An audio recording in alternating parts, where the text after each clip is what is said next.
Bonsoir, un résumé des informations pour ce mardi 4 juillet. Les agriculteurs enregistrés bénéficient depuis le 1er août d'une subvention pouvant atteindre 30% sur l'alimentation animale. Cette mesure, approuvée par le Conseil des ministres en juin, a été détaillée à l'Assemblée nationale par le ministre de l'Agriculture, Wallace Cosgrove. Le ministre a également annoncé une subvention sur les services d'abattoir utilisés par les agriculteurs. Selon lui, ces aides visent à relancer la production locale de viande après la suppression des subventions à l'alimentation animale en 2023. Le gouvernement affirme que ces mesures renforceront la sécurité alimentaire du pays en stimulant une production locale de viande plus importante et de meilleure qualité. Elles feront l'objet d'une révision tous les 6 mois en concertation avec les partenaires concernés afin d'assurer leur efficacité et d'éviter les abus.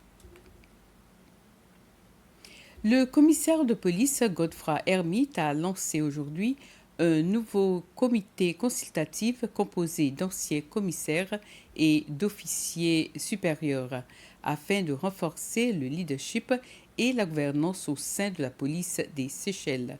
La cérémonie d'inauguration s'est tenue au quartier général de la police. Le commissaire Hermite a indiqué que cette initiative concrétise un engagement pris lors de son entrée en fonction en mars.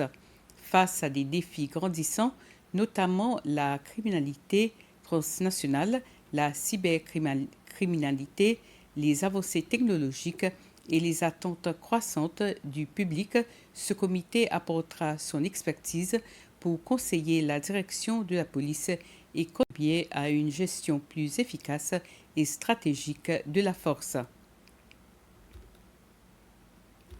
3 nouveaux représentants diplomatiques ont officiellement pris leurs fonctions aux Seychelles après avoir présenté leur lettre de créance au président Patrick Hermini à State House.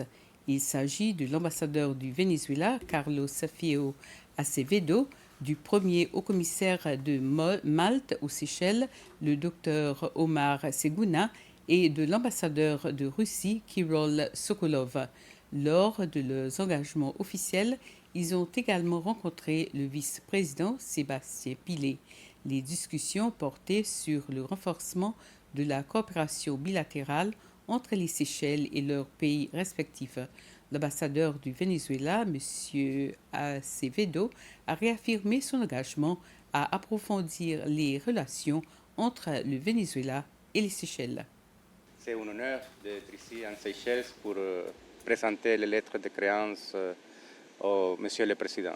Et on a discuté avec lui, avec précisément le renforcement de ces liens d'amitié, solidarité et de coopération entre les deux pays.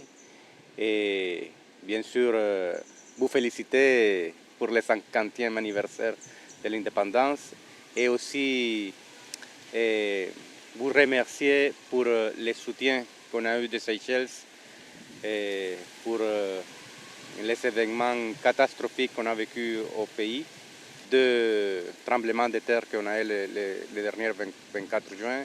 On a reçu les notes de condoléances, de soutien, de solidarité de Seychelles. Les États-Unis réaffirment leur amitié de longue date avec les Seychelles en remettant une plaque commémorative marquant 50 ans de relations bilatérales entre les deux pays. La plaque a été remise au président, le Dr Patrick Hermini, par le nouveau chargé d'affaires des États-Unis, Christopher Green, lors de sa première rencontre officielle avec le chef de l'État. M. Green a expliqué que cette plaque était un cadeau d'adieu de son prédécesseur et symbolisait le partenariat durable entre les Seychelles et les États-Unis.